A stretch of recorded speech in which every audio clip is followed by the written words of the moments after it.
morning and good evening to my Australian friends, I think. Dr. Max Gulhane is here with us today to share his thoughts and ideas on health and wellness.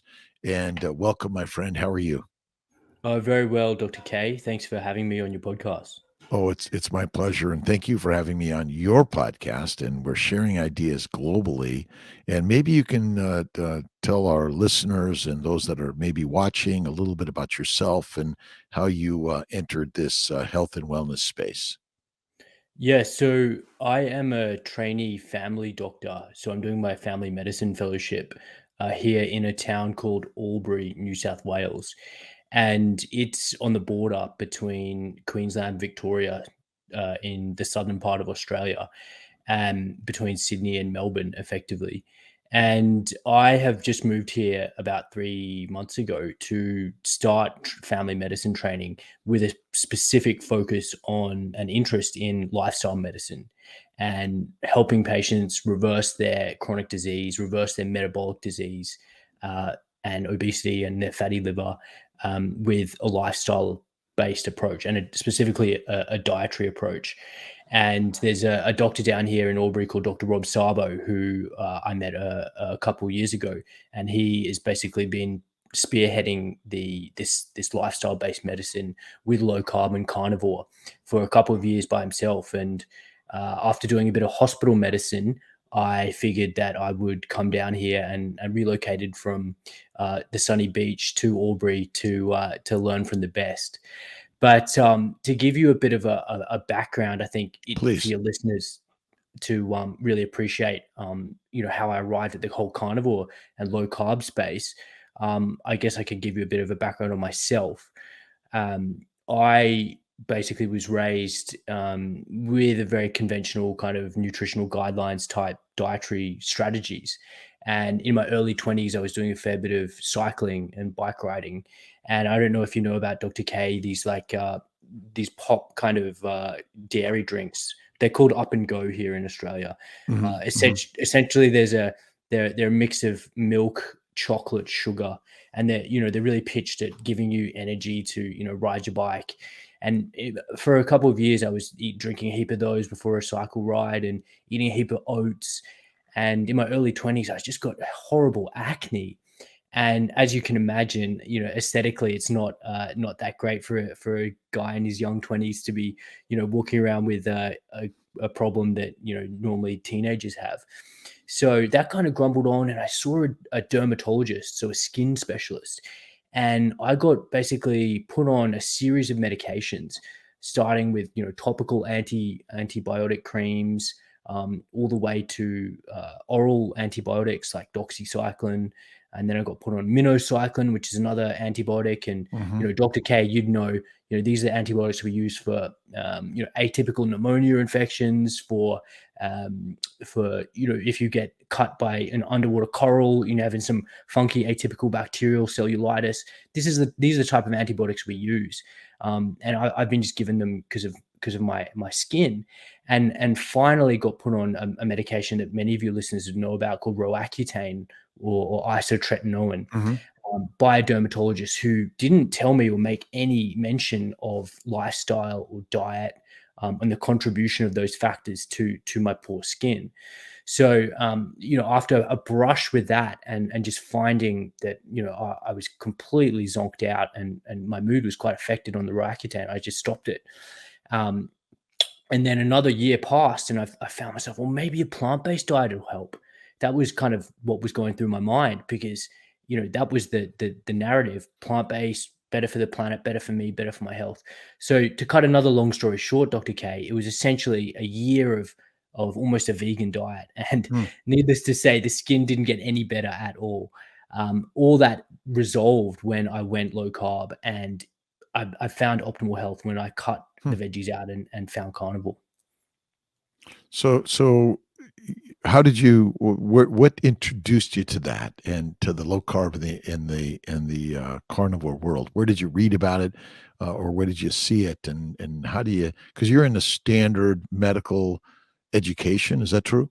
Yeah, yeah, correct. So I did my I was studying an MD at the time, down at the Melbourne University down here, and again, yes, very conventional medical education. So to answer your question, it was all self-taught, and we have an amazing resource here, which is globally available, called Low Carb Down Under, and it's a Mm. YouTube channel with a whole bunch of talks and presentations by doctors on the topics of low carbohydrate eating and low carbohydrate medicine.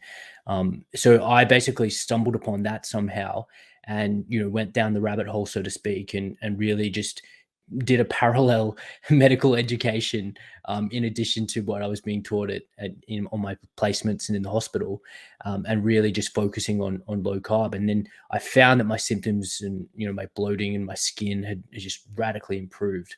And then one day in my final year of medical school, I was eating a keto type salad. So I'd had a piece of fatty meat and some salad, and I'd finished my meat, and I was playing around with my fork, just looking at these spinach leaves.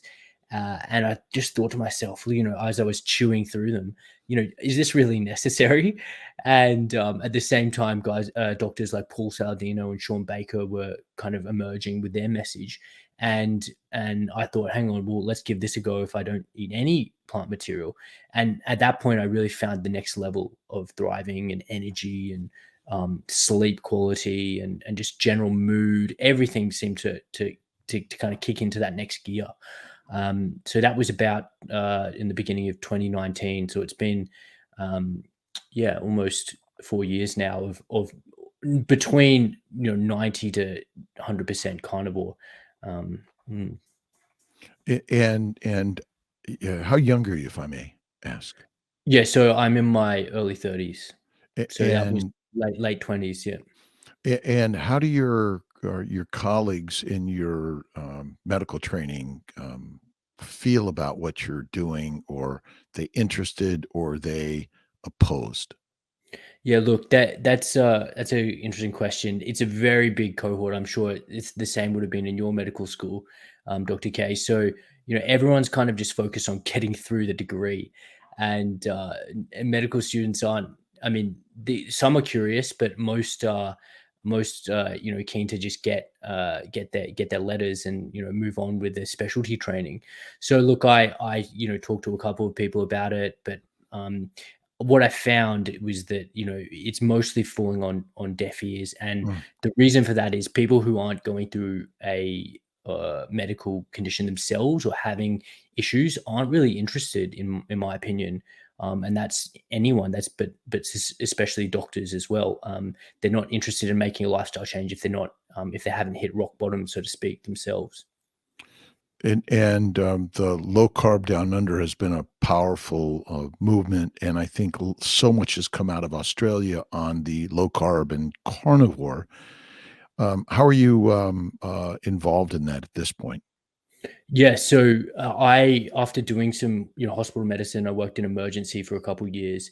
I started my family medicine training, and I'm as part of that using low carb and carnivore with my patients. So, like I said, Dr. Rob Sabo, who's I guess my mentor and really a guiding light down here. We see patients who are interested in reversing their diabetes and losing weight, and carnivore is an option that I give them. And I think for certain people who are really keen to get their life back on track, who are willing to do anything to feel better, that it's something that I offer them, and it's usually it's very readily taken by a certain group of patients. And so there's some opening to people that are interested in doing it, where they see and hear the stories of others. Would you say that's sort of the best way to approach this? Yeah, 100%. I've had patients who've come in because their friend had lost, uh, 12 kilograms and counting by doing a time restricted carnivore diet, eating between only 3 hours a day of exclusively meat, and just the weight is just absolutely tumbling off them. And they're feeling amazing, and they're just thriving. So I think it's pretty hard not to notice that for someone who might also be, looking at their waistline and not feeling great. So yeah, it's contagious in the best possible way, and it's great to see people who have been referred in by a friend, because their friend has made such amazing lifestyle gains. And I kind of want to back up, well, from the beginning, real quick for a moment. What got you into medicine in the first place? That's yeah, look, I was curious, very curious, and there was some medicine in our family, in terms of, yeah, my grandfather was an obstetrician and gynecologist, actually, and so medicine was in the family, and it was something that I thought about for a long time, and the challenge, I guess, as well, of exploring these, like, in the intellectual challenge, was something that really appealed to me. Mhm, So mhm. being able to, I guess, meld that with the patient care was, yeah, what attracted me to the profession. What was your undergrad training? So I did a Bachelor of Science, and I did some lab-based research. I had actually had mouse models of inflammatory bowel disease, which your patients will know is like ulcerative colitis and Crohn's, Uh-huh. and we were feeding them diets rich in seed oils and carbs, and we were observing that their inflammatory bowel disease was getting worse. We didn't feed them a carnivore diet, and maybe I need to go back to the lab and investigate that question, because I'm sure it will improve when we remove those processed foods. But that was my undergrad, and yeah, so it's a science based undergrad. Do you think the problem with science is that we're not a scientific experiment? We're living a lifestyle in essence. And, the difficulty, maybe, you hear anecdotal stories of people healing, but we say, well, that's not enough. We need the data to support it. Do you think we really need the data, or do you think maybe the stories are all we need? Yeah, look, that's a great point, and I think about it is there's been an obsession with this term of evidence-based medicine. And for your listeners, it was, I think, around the late '90s or early '90s, this trend in medicine, which is called evidence-based medicine, and the original premise of the concept was that we take our clinicians' best experience and their best judgment, and then we mix that and we take that with the best available scientific evidence in the form of randomized, double-blinded, placebo-controlled trials. So in theory, it works well. And as Yogi Berra said, in theory, theories works. In theory, theory is better than works in practice, but in practice it doesn't.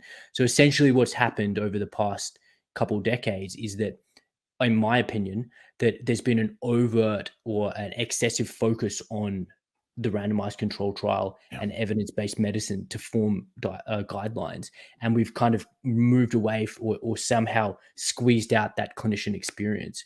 So you get a situation where, often, or the clinician is just simply cookie cutter following a paradigm because it's based on, the best available evidence, but we've lost that granularity that we get from treating, like, an individual patient and their n of one, one single person experiment. So yeah, I agree with that, with how you pose the question, definitely. So the other question here is, what is a lifestyle doctor? Yeah, I mean, it's a broad concept, but it's the idea that you're focusing on the lifestyle determinants of why someone is unwell and sick. Mhm. And the best way I like to think about it is, if you can imagine three steps. At the bottom of the bottom step is dying, and that's someone who's, in the hospital bed. The middle step is merely surviving, and that Mhm. is what I think is the majority of people at the moment, and the top step is thriving. And the way I think about that is that the medicine that Dr. K, you and I were taught, which is based on pharmaceutical pills, and, sometimes surgical intervention when the wheels have fully fallen off, that will get you from the bottom step, dying, to the middle step, which is surviving. But the pills and the surgery can't get you from merely surviving all the way up to thriving. And that difference, that surviving to thriving step, you need lifestyle. So the way I think about lifestyle medicine is getting our patients, or helping them live their most optimal life by improving those dietary and lifestyle knobs. Um, So yeah. Is this something that you think we need to be honing and helping drive in the practice of medicine? Because ultimately, there's this drive to see a patient every 15 minutes or maybe even less than sometimes. And you've got a problem. We'll take care of that today. Here's your pill. We're kind of negative Nelly sometimes because, it's, oh, you don't look so good, or, Yeah. your blood pressure, your cholesterol. So we're kind of, we share the negative, but we don't share the positive side of things. So I'm just wondering how we can shift the focus on a coach and cheerleader, because I imagine that's part of what we're all doing here. Yeah. We're on because we think coaches and cheerleaders are far better than the doctor and the scientific data that often is misleading. Yes, and look, I call it McDonald's medicine, tick and flick medicine. The patient goes into the room for 7 minutes and they come out with a stack of papers, either scripts or other investigations, and I think it is a problem, and you don't have to ask too many people to realize that, on the whole, people don't feel like that paradigm of medicine is actually serving them. And what I mean by that is I think that their problems, whether it's fatigue or just generally not thriving, aren't able to be recognized or treated properly under this McDonald's medicine based paradigm, and for the exact reason that I mentioned. So I think as long as that focus is merely on pill based solutions, then yeah, the profession is going to be negative Nelly, because they're not actually addressing the underlying causes of why our patients are coming to see them. The paradigm shift will flip when we can be positive in saying, "Hey, you've got this condition called diabetes, but here's the good news: you can come off this metformin medication, you can come off your antihypertensive, but you just need to make a couple of simple lifestyle choices, and I'm going to support you through that because I want the best for you, and I'm here to help you." I mean, that's what my consult goes like, and people are stoked. People walk out of the room really happy, and optimistic, and you can feel the energy in the air. It's great. And then we see them in 2 weeks' time with their bloods, and they've started a low carb or carnivore diet, and the grin on their face is massive because finally they've been given the right tools Mhm. to actually solve their problem. And I say to them, it hasn't been your fault. You've been told you've been given the wrong advice. And it's not your fault, but it is your problem, and that's a kind of approach that I take, and I really find that I get a good response and optimistic response. So what got you into the blogging side of things? What are you, a madman? Yeah, the you mean the podcasting? Yeah, the podcasting, the blogging, putting it out there and sharing it. What was your motivation and interest, and what's your motivation and interest in continuing? What's your sort of the why? I figured that my when we signed up to this job, Dr. K, we both took this Hippocratic oath, and the idea behind the job is to help people, Yeah. first do no harm. So on a very, very fundamental level, if you're aware of an approach that is effective, and you don't tell people about it, and you don't promote it, and you don't try and assist people and help patients, then kind of you're failing at the first at the first hurdle, which was first do no harm. And so from a really purely logical point of view, because that's how my brain works, we have to be promoting what works the best. And look, I don't dictate, or I don't tell patients what to do, and I fully support them if for whatever reason they want to continue and they want to take a predominantly pharmaceutical based treatment of their management of their chronic disease. That is completely fine by me. My opinion, or my role that I see myself, is just someone to giving options, and I want to be able to give my patients an option and for reversal if that's what they want to take. So yeah, the podcast is also a way of extending my consults. And the McDonald's medicine takes 7 minutes, but if I can point my patients to a couple of podcasts, like with you, Dr. K. I've referred a couple of ladies to our podcast. It really just extends that consult and really reinforces what we've talked about, and really helps them even more. Empowering everyone with knowledge that will help them heal rather than that direct appointment with the doctor. Although doctors are critical, I think modern medicine is wonderful. There are many things that have been improved for existence. And at Yeah. the same time, many things have been harmed. And Yeah. what's your hope in what you're doing, and what do you see happening in your career? You know, you're just starting. I've been doing this now for 30 years. I graduated medical school in 1985, residency in 90, fellowship in 93, and if you asked me back then, I wouldn't have seen any of this that we're doing today. Yeah. I mean, the hope is that we help as many people who are ready to be helped. And that simply means, and that acknowledges that not everyone is ready to make lifestyle change. Not everybody wants um, to necessarily do what we're offering to feel better. But my hope is that whoever is interested and willing has access to the option and the information, and the guidance and the support to kind of to make those changes that you and I, as clinicians who practice this way, know that works. But to add another point, and this is something that I've just, when you asked me why I'm doing it, uh, all the way back to my story about the acne treatment. Like I was treated for unnecessarily for over a year with a series of antibiotics and very heavy pharmaceutical medications. It's about unnecessary suffering, and in every facet of medicine, we're seeing patients not being given gold standard disease reversal advice, or treated, gestational diabetics being treated with insulin instead of a low carbohydrate diet. I mean, it actually pisses me off, and it makes me feel, it makes me angry because I see unnecessary suffering, and I see the patient not being served in by someone who is supposed to, or by a system, not an individual, by a system that is supposed to be helping them.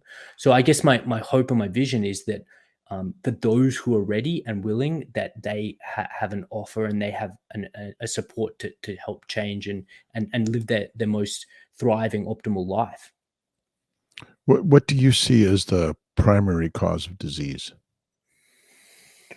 So I would say two things: food diet and light diet. And your listeners might be wondering why I'm wearing funny colored glasses and a hat. The food diet, I would completely, we're on the same page, Dr. K, and that is unarguably refined food, and even plant foods in general. Some people, I just believe people have a varying degree of tolerance Mm. to plant foods, and the sicker you are, the least you can tolerate.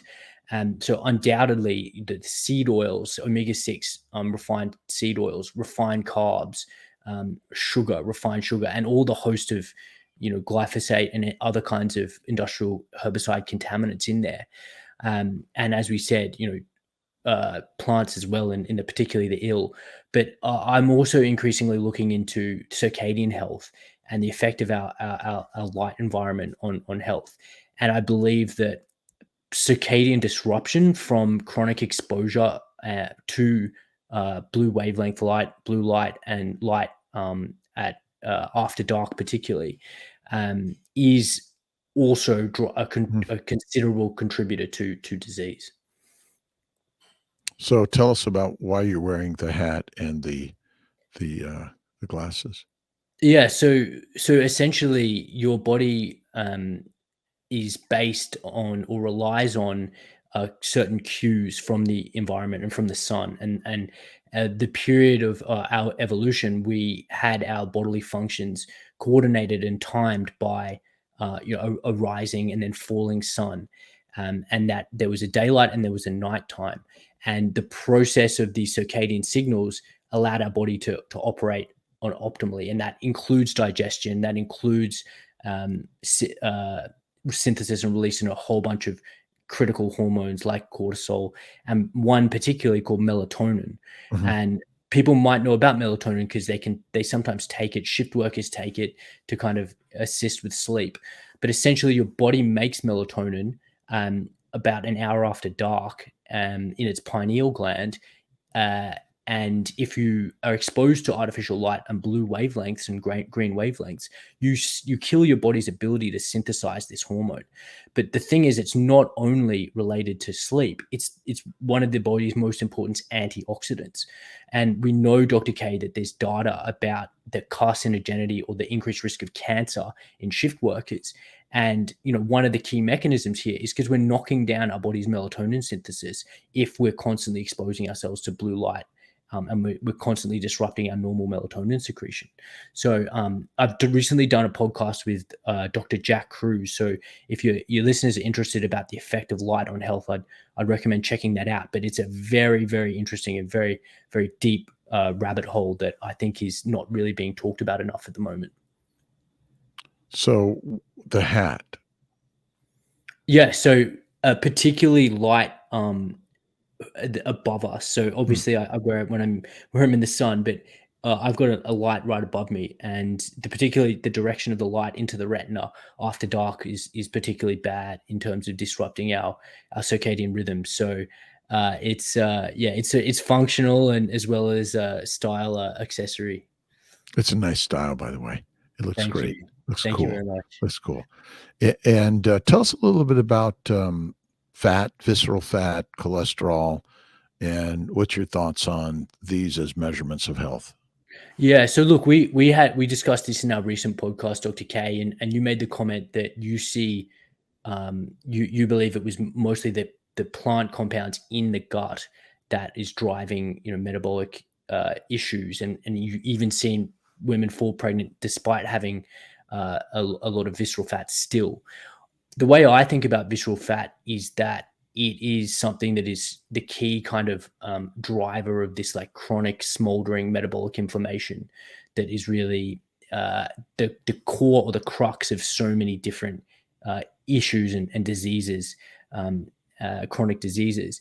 And when I measure a waist circumference in the clinic and calculate a waist to height ratio, you can predict or you can basically see or have an idea into the degree to which someone is sick by the amount of visceral fat they have. And almost invariably the blood tests like fasting insulins and other insights into metabolic health are predicted by just simple waist measurement, which is predictive of visceral fat.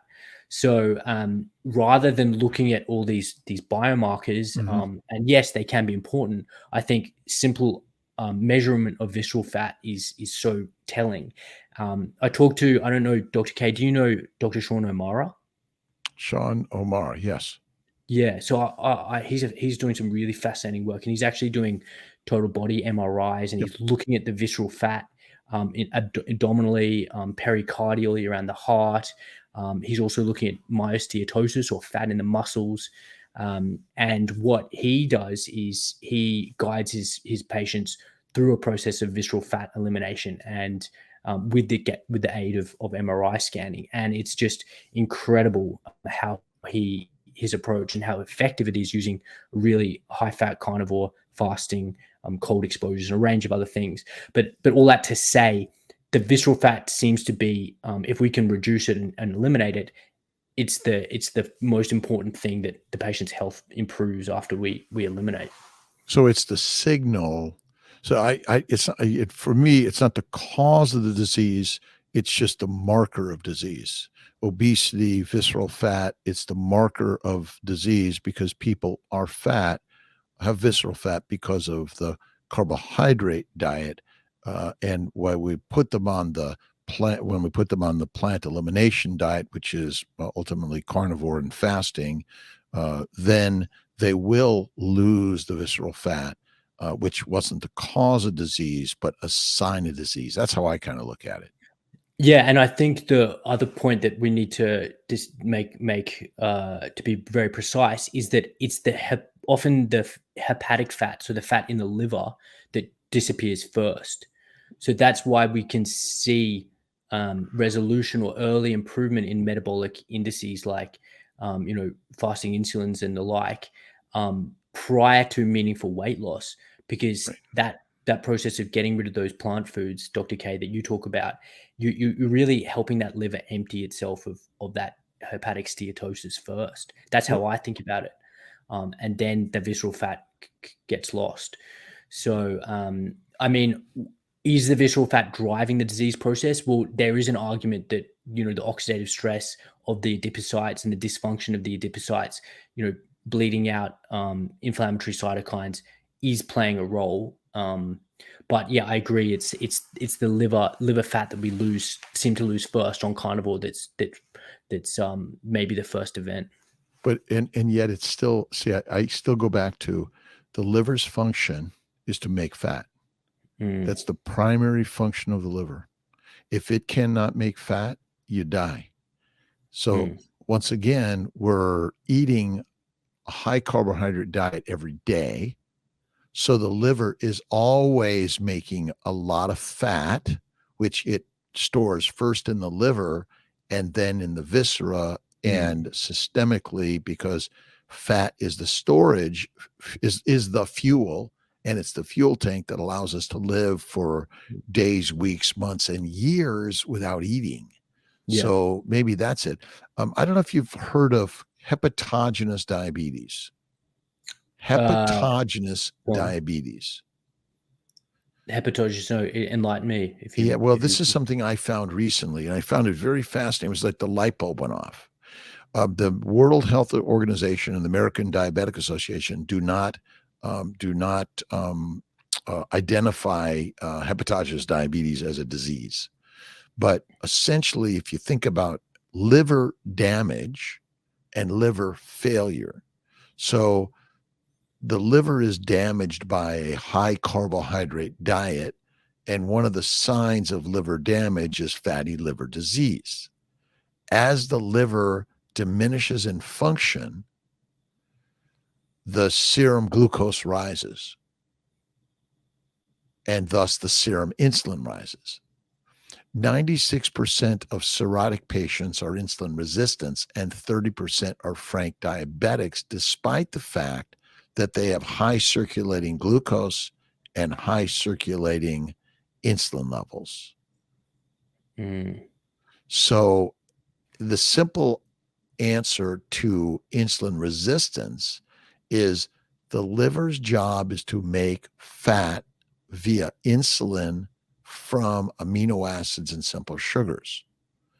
If the liver cells, the hepatocytes, are damaged, you've gone from 100% functioning liver to 75 to 50 to 25 to 12 to dead. And so I think we need to look more at the liver function as the cause of majority of our diseases. And mm, plant sugars are glycating. They're foreign glycans, which are damaging and deadly to every cell of our body, especially the mitochondria. mm. But you're Yeah. right. We see the visceral fat and the liver fat drop when you go keto, fasting, and carnivore. Yeah. And so, Occam's razor always says the simple answer is the one. This isn't complicated, right? The best doctors are actually sort of they have just a simple lifestyle concepts and ideas that have probably been around for infinite time in our human existence. Yeah. Yeah. No, and yeah, that's the point's well taken, and I guess we can debate the minutiae, but the key point is that we're agreeing completely on what we do about it, which is cutting out all the causes of visceral fat is also going to be everything that's causing liver dysfunction as well. It's the grains, it's the processed foods, it's alcohol, it's sugar, it's fruit, plant foods. They're all going to be contributing, and once we remove them, we see these problems resolving. So, yeah, it's a simple approach. I think, yeah. The uh, what's your thoughts on um, patients need for diagnostic testing to sort of give them the picture and the story in order to make the move of the mission to change, because Mm. just telling them, well, do this and there, and I find a sense that all of us kind of want to see some data. What's your sense of that's kind of why we're doing the ultrasounds, the MRIs, the blood testing, and all those things? Yeah, I think I agree with that completely. It even though we can get something as simple as waist to height ratio, and say look, this is enough evidence, and you need to make all these radical lifestyle changes, and oftentimes people want to know what their individual numbers are. They want to, I guess, feel like they're going through that process in the narrative of being a patient and being looked after, and talking from doctors like Dr. Amara, the power, absolute power of seeing one's own visceral fat on an MRI scan is incredibly motivating, and that's not something that I've done yet, but I think if that's something that allows someone to make a radical lifestyle choice, then I think it's a very small investment in optimal health and reclaiming health.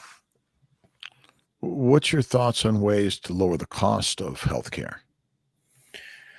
Yeah, that's a very interesting question, and I mean, we have slightly different healthcare systems in here in Australia. We have a majority funded by what's called Medicare, which is a government taxpayer funded system, essentially where patients get seen, and they're billed paid.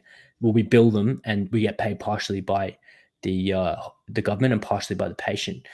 I think the crux and the interesting nuance about lifestyle is the psychology of behavior change, and I think that people are more inclined, in my experience, to make a behavior change if they've paid for a service. That contrasts to just receiving a pill and, okay, yeah, they feel like they're doing okay, I'm doing all I need to, I'll just take this pill. But if we're really wanting to promote behavior change, I feel like there's a value exchange that does need to occur. It might sound a bit like tough love, and it might go against this idea of universal access to healthcare. That's not something that I disagree with, but I think that if we're really wanting to get people on board and the people that want to change, then it's reasonable to charge them a fee and get that psychological buy-in into lifestyle change. I mean, what do you think, Dr. K? That's a question I'd like to hear your thoughts on as well.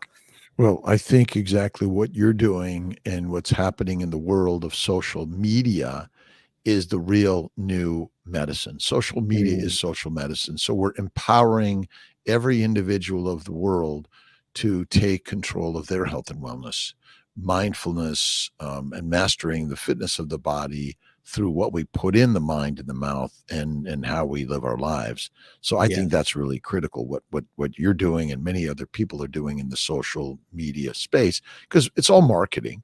We're yeah, marketing, and so we have to focus on marketing the methods that we believe we've seen in health and wellness. And I know, as a previous mostly Mediterranean vegetarian, I suffered bowel bleeding, arthritis, psoriasis, mm, kidney stones, migraines, ADHD, OCD, depression, dyslexia. I go down the list, and yeah, paleo helped, keto helped. I always looked great. I exercised. I rode my bike. I swam. I ran. yeah, I looked great as we've labeled health and wellness. It's, yeah, oh, you look great. They were healthy, but I didn't have it inside, and yeah, so the suffering. And so when I went carnivore and one meal a day, the 13-ish years ago, I've never felt better in my life. When yeah, I latched onto that. And so I think the real way to reduce healthcare costs is to share this story with everyone and let everyone take control of that. But nothing. Well, I guess the computer chip has dropped in price along with the computers and the phones and things like that. But I think empowering everyone to take control of the health and wellness and help them see another paradigm, the yes, paradigm shift, because the one propaganda is fruits and vegetables, seeds and nuts, 3 meals a day, lean meat, and exercise. Yeah. And that hasn't worked. Yeah, yeah. I did a presentation recently, and I had a graph of the percentage of adults who are overweight or obese versus time, and it's a line that goes up and to the right, from the early 1980s all the way until the present day. And what I did is I plotted the editions of the Australian dietary guidelines on that graph in 1982, 93. Um, 90 there's basically four of them, and you can see that at each interval there's absolutely no there's each subsequent edition of these guidelines haven't made any benefit or dent on this prevalence of obesity in our country. And if you, like you and I, Dr. K, we've done the thinking on the topic and explored it deeply, we would say that they've actually caused the problem and exacerbated the problem. It made a rather big dent. Yeah, A yeah. catastrophic chasm. Yeah, in the wrong direction. Right, So, right, right. so yeah, Einstein said, definition of insanity is, trying the same thing again, expecting a different outcome. I mean, if you're onto the fourth edition of the dietary guidelines and your obesity rates in your population and society have never been higher, at that point, Dr. K, I mean, any intelligent person would have to go back to the drawing board and reconsider the approach. I mean, that makes sense to me. I don't know about you. I guess the question is, what's the definition of intelligence? Yeah. And truly, I believe that every human being is intelligent. The challenge is we've all been fed propaganda that sounded good, but it turned out not to be. And so the insanity that you talk about is, how do we, again, you talk about this, I talk about this. It seems just so simple and easy to us, but getting the brain to change its mind to go from meat is causing cancer to the meat is good for you. Yeah. Well, maybe you could talk a little bit about meat and cancer, and eating fatty meat is bad for you. Yeah. Yeah. And that is so what I've been doing actually in the past couple of days, because I see some patients, and that programming is so deeply embedded that the idea of eating fatty meat is, it's viscerally or instinctively triggering. And even though if their cerebrum or their cortex likes the idea of eating fatty meat and they agree with everything that I've said, there's something very deeply programmed that's like, no, this is going to kill me. So what I've been doing is printing out the front page of a recent study, systematic review that was published in the European Journal of Preventive Cardiology in December of 22. And the title of the paper is Saturated Fat, Villain or Boogeyman? And what I do is I print out that paper and I go down to the conclusion of this abstract, and I get out my highlighter, and it says there's no scientific evidence that increasing consumption of saturated fat is linked to cardiovascular or all-cause mortality. There is no reason to stop including saturated fat in the diet, and it should be included as part of a nutrient-dense diet. So really highlighting that piece of paper and giving it to the patient who I can feel have a real deep-seated thought that they're, deep down they've been basically gaslit. That really helps, I think, and really trying to, again, lend that give them the impression that the scientific consensus now is that there never was any good evidence linking cancer and meat consumption. But to answer your question, the way I think about it is that the data or linking cancer to red meat consumption is based on a whole bunch of very poor quality epidemiological research. So observational epidemiology, and not to get too technical for your listeners, but it's a very poor and unreliable way of drawing causality. You can't definitively say there's a causal link. You can only infer a correlation based on this type of science. And if you pile enough of this together, you put enough junk together, you build an edifice, but that you essentially just have a pile of junk. You don't have a high quality piece of research. You've just got a whole bunch of poor quality studies that again can't give us a definitive answer. So we can talk about the relative risks of the bowel cancer and red meat consumption, but suffice to say it's not in any way meaningful, and that there's simply not any high quality data that is convincing in any way, shape, or form that consumption of red meat, unprocessed red meat, is linked to any form of cancer diagnosis, in my opinion. Maybe we just need more scientific data. Yeah, yeah. I mean, yeah, you feed more junk in, you get more junk out. And then look, we contrast that with our empirical experience as clinicians, Dr. K.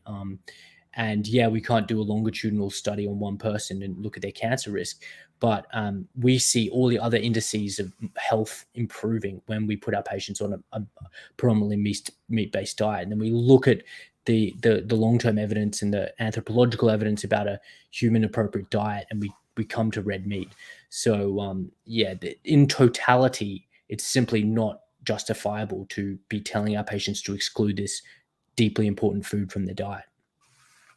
So a meat-based diet, what do you generally recommend for your patients if they're having issues, metabolic issues, diabetes, hypertension, or immunologic disorders? How do you approach this? Yeah, so I basically, depending on exactly what's going on, I give them a bit of an idea. I talk to them about how processed food and refined food causes problems like accumulation of visceral fat, like gut permeability, which is at the root of autoimmune disease. And I basically explain those concepts in a very easy to understand way. And then often I find myself pointing to or giving them something to relate to, which is, the health of their great grandparents. And, we have patients, their great grandparents were active on the farms until they were 90. And I always ask them, well, what fat did they eat? Did they have seed oils, or what kind of fat did they eat? And invariably they say, they ate animal dripping, animal lard. So I basically try and connect a couple of dots for patients in terms of linking the consumption of processed food to disease. And then I just give them the option, if you want, you can go low carbohydrate and just cut these grains and processed foods out. Some people find that they like to go a bit further and just eat meat, because I want to meet people where they are, Dr. K. I don't prescribe anything without patients' buy-in, and I really see where people are at. And if they're interested, then I can say, well, let's just try maybe eating only meat and see how you go. And some people are receptive to that, and that's where I really kind of from there kind of help them and troubleshoot them with things like meal timing and one meal a day and all kinds of other things like that. And tell us a little bit about your thoughts on fasting, and is it important? If so, how to do it? Yeah. So I definitely think it has a role, and if a patient has a lot of weight to lose, I can say, you can do this as quickly or as slowly as you want. It's completely up to you. But often I've seen patients who've had the quickest results are ones who've eaten only a single meal a day of high nutrient dense animal meat and fat once a day, or sometimes pairing that with a 48-hour fast a week, or all kinds of kind of permutations are possible. But again, I let the patient know that that period of fasting is accelerated healing, autophagy and all these biochemical processes that are allowing that body to heal. So yeah, I know that you yourself like to recommend a 1 meal a day type regime. So yeah, it's definitely something that I think in the right patient. Look, you have to make sure that they're not on insulin, or be careful around certain medications. But if they're not on any medications, or you've then definitely want prolonged fasting, or several a day or a couple of day fasting is a great tool, in my opinion. It's easy to get people on drugs. It's hard to get them off drugs. Yeah. Right, right. Yeah. And, there's a push for marijuana, alcohol, now, taking these ADHD drugs and statins and lower cholesterol lowering and things like that. But once you're on these drugs, it's extremely difficult to get people off them. How do you approach that with your patients?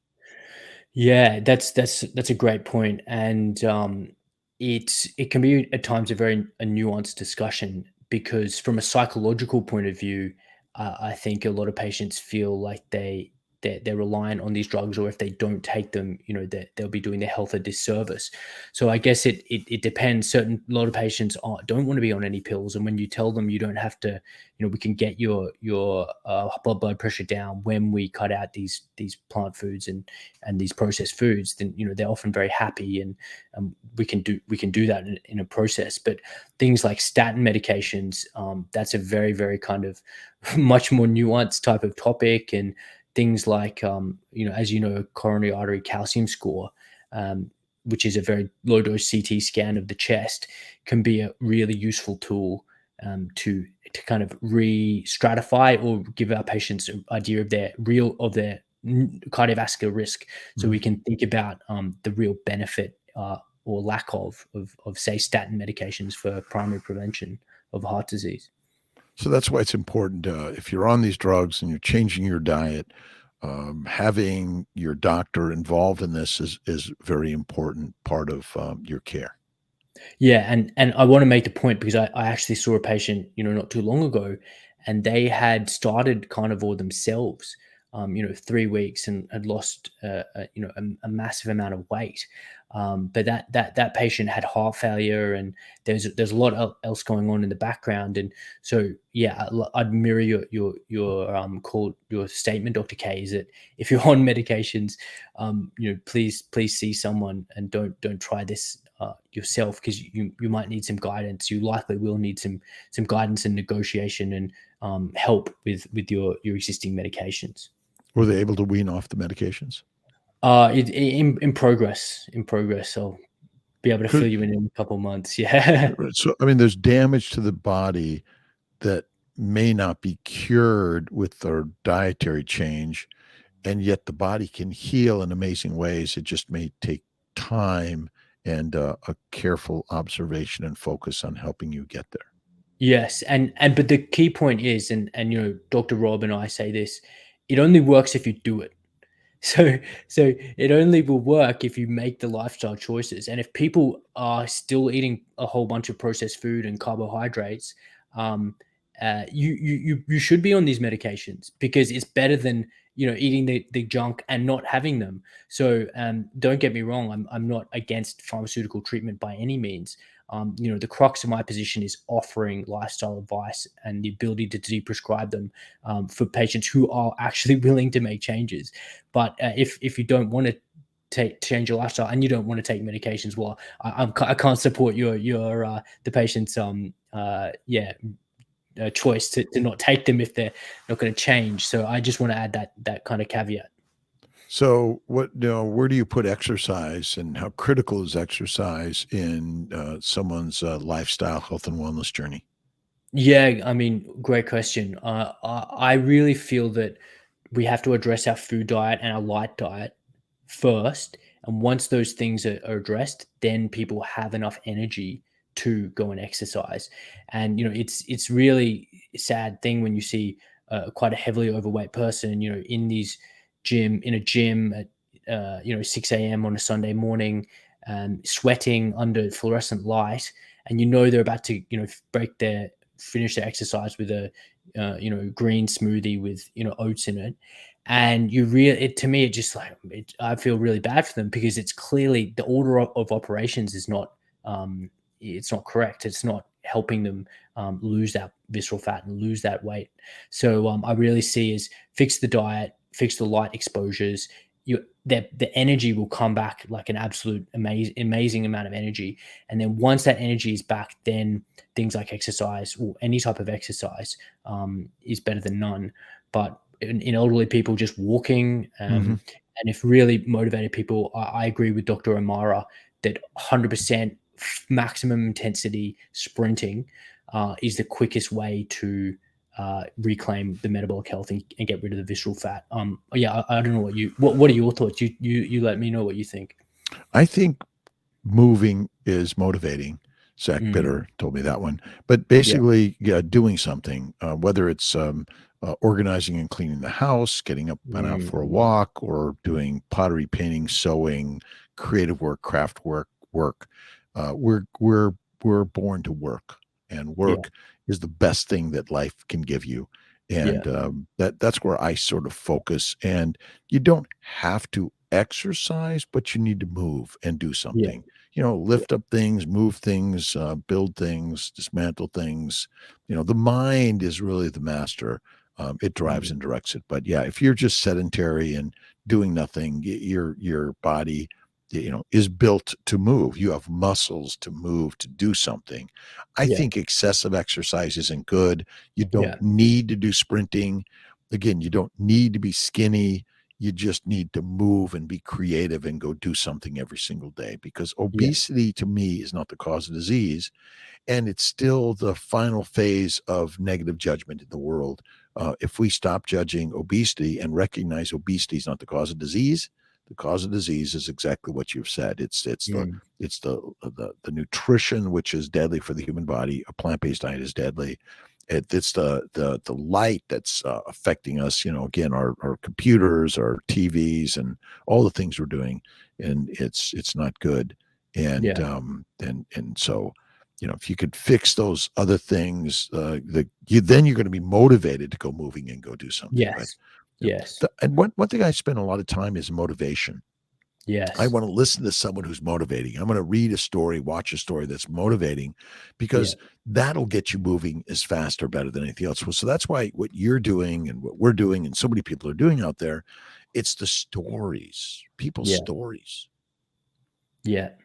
Yeah, and Dr. Sabo, who I work with, has got a really great technique, and he calls it blue sky thinking, and he really helps people paint a vision or an image of their life, how they could be if they had reclaimed their health, or if they were no longer, sick from insulin resistance and metabolic dysfunction, and really helping them motivate by anchoring a thought or an image or a possibility, a holiday, playing with the grandchildren, any kind of aspirational future image, and really using that to motivate patients. When they're or people when they're thinking about reaching for the pizza or the donuts, it's like, well, yeah, you could do that, or you could think about the bigger goal here. And I think that's a really useful motivational technique. Yeah, I think the mindset is the first thing. That's why I Mm, think you get up with the mm, gratitude journal, you write it mm, every day, you look in the mirror, you see the beautiful you every single mm. day, no matter your size, shape, age, weight, or listed diseases. Again, disease is a label. If we disable the label and shift it around, and that's why doctors that are positive, that are coaches and cheerleaders, if we recognize that that's who we're supposed to be. But the problem with modern medicine, it's a turnstile of problems, right? Yeah, And we don't call our patients, they're the diseases, right? Well, and yeah. then we're, I survived this, you live with the label of your disease, and I'm on this drug for life, which we've led us astray. Yes. And that's a very important point, because it really gets to the root of my approach, Dr. K. And we've spent this first part of the podcast talking about half of the approach in my mind, and get reclaiming health from a lifestyle point of view, I see as psychology and physiology. Mhm. And the physiology is the food diet, it's the light diet, it's the stress. They're all the physiological reasons why people are packed on visceral fat and become metabolically sick. But the part of the equation that we can't ignore, which is often driving the physiology, is that psychology. And I think about things like deep-seated trauma, things like entrenched habit loops, things like social context of people's lives. And if someone's been bullied as a kid, and they've developed comfort eating as a reflex or to anxiety, if they're always going out and drinking alcohol or eating sugar when they hang out with a certain group of friends, all these are so important, and they're like really deep fundamental drivers of what essentially becomes physiology. But yes, all that to say, psychology and physiology is what, and I've took that off a lifestyle doctor down here in Australia, Dr. Lucy Burns, and I think she does a great job at really zooming out and considering both of those factors. Marketing. It's all marketing, and the brain lives on the thought. Change the thoughts, change the universe, and that's the thing that I've focused on for so long. And then I found carnivore and keto and all that other stuff, and I said, like, "Whoa, this is amazing too." So we have all these links into health and wellness. Let's see, we asked and talked about a lot of different areas, and anything that maybe I haven't asked that you wanted to make sure that we shared or you wanted to ask. Yeah, so I'd only briefly, I'll say a crux or a core part of what I'm doing here, and the reason why I moved down to Albury is really getting uh, involvement from the regenerative agriculture space. Mm. And what I think is that when we take this, as we go back in layers, so we're seeing our patient's disease resolve with a high meat-based diet. So it makes sense to me that we're recommending a lot of people consume this diet. Well, we're going to need to recommend the highest quality meat, and we're going to do it in an environmentally responsible way. Well, if you go that far back, then you arrive at regenerative farming, because basically, for your listeners, that's a process of agricultural raising where they move the cattle very intensively over in small paddocks. And that process actually enriches the land, and it helps build the nutrients and the within the soil, and it gives the most nutrient dense fully grass fed, grass finished beef. So I've been partnering with a local farm here in Albury, and called Walkie Farm, and they basically have a whole full stack regenerative farm that has pastured pigs, pastured hens, and cattle, and they all move around the pastures at different times. And they're based on a farm called Polyface in the US. Joel Salatin, for any of the listeners who are aware of his work. But essentially, the food tastes amazing, and it is the highest quality food. So I really encourage my patients, if they're going down the low carb and carnivore rabbit hole and journey, to really source the highest quality food from farmers like the Walkie Farm. And there's so many local farms, and that's what we need to get back to is our local farms rather than massive producers. And obviously, feeding the world, we've created this problem, but we need to make the shift and the change that I think is really important. Yeah, and the industrialization of the diet, the industrialization of agriculture led to the industrialization of the diet and the problems that we're currently facing. So to me, the solution is, and what I see is, we deindustrialize the diet. We avoid the supermarket middle aisles. We buy directly from a farmer. We buy seasonal, fresh, meat and produce.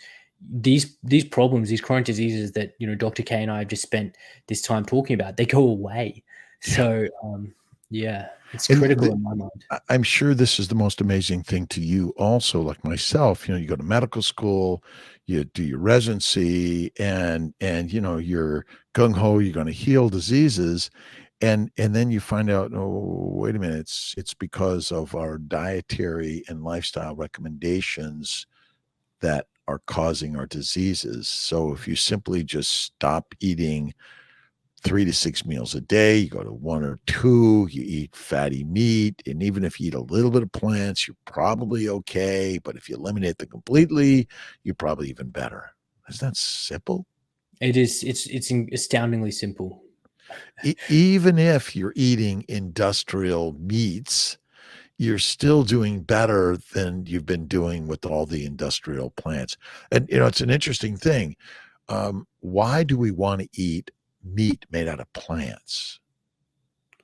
You mean like Beyond Meat? Yeah, why do humans accept that as okay? Yeah, I mean, only through what you've mentioned earlier, which is marketing, and it's not anything. It's like you put the two bowls in front of the dog. One, it's always going to eat the meat. The humans are the same, and only through extreme marketing and an actual invocation of guilt. That is a key asset, the factor that we haven't talked about. But making people feel guilty about eating animals for a range of reasons that we've seen in the discourse, making people feel guilty for eating meat and making them feel virtuous for eating exclusively plants. So that's, I believe, how they could get something as preposterous as, synthetic or plant-based meat to be purchased by anyone is through those processes. Okay, we got to step back, and I got to do my beginning one more time, if I may, and I apologize for this. Because we got kind of screwed up on it going live, No going worries. recording. It's not live; it's just a recording. And Yeah. just in a real brief, you've already said it a little bit about your acne and your bike riding and things like that. Maybe you could just, again, it's really great for me to have Dr. Max Gulhane on today from Australia. Tell us a little bit about yourself and how you got into this crazy space of lifestyle and health and wellness and keto and carnivore. Yeah. So thanks so much, Dr. K.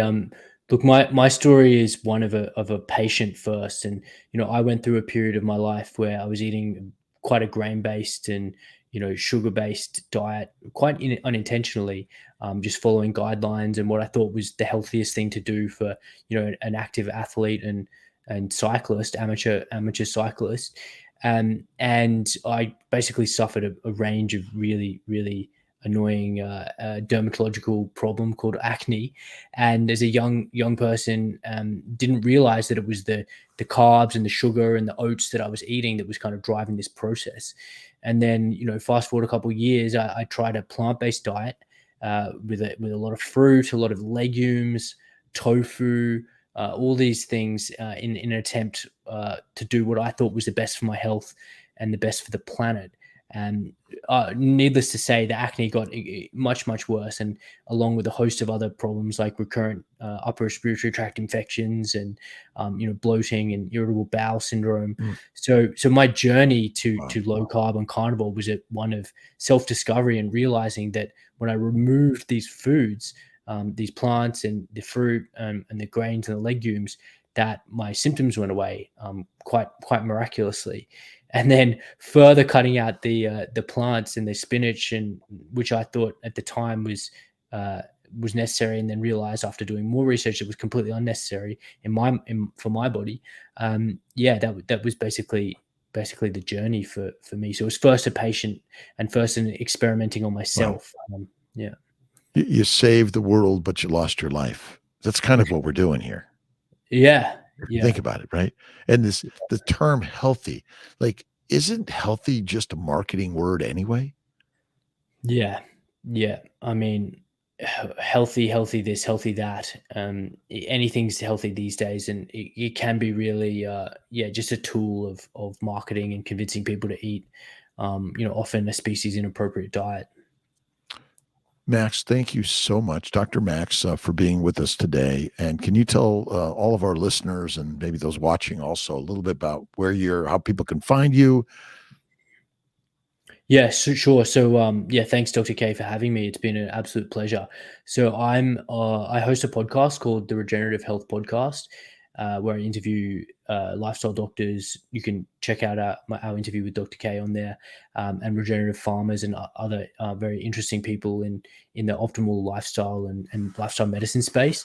So that's on all the podcasting platforms, on Spotify, Apple Podcasts, Google, and then you can follow me on Twitter at mgulhanemd, and on Instagram at Dr._Max_Gulhane. So thank you. Thanks so much, Dr. K. Great to be able to talk to your audience and share my experience. So hopefully they've found some value in our discussion. I think it's really amazing information, and thank you for sharing. I'm sure we're going to be speaking much more to you and sharing ideas to help all of those regenerate their health and wellness by helping regenerate the world in many positive ways. So thank you, everyone, for listening today. I really appreciate you. God bless. And always, always, always know that God and the energy of the universe is within all of us. Take care. Thank you. All right. That was really a wonderful podcast, and thanks for joining. And don't forget to check out drkiltz.com and Kiltz's Mighty Tribe and the 30-day carnivore course, which we're still offering. The special included is Kiltz's Keto is Carnivore and the daily inspirations, digital format. So again, thank you for being here. Dr. Rob Kiltz. Blessed. Be well. God bless.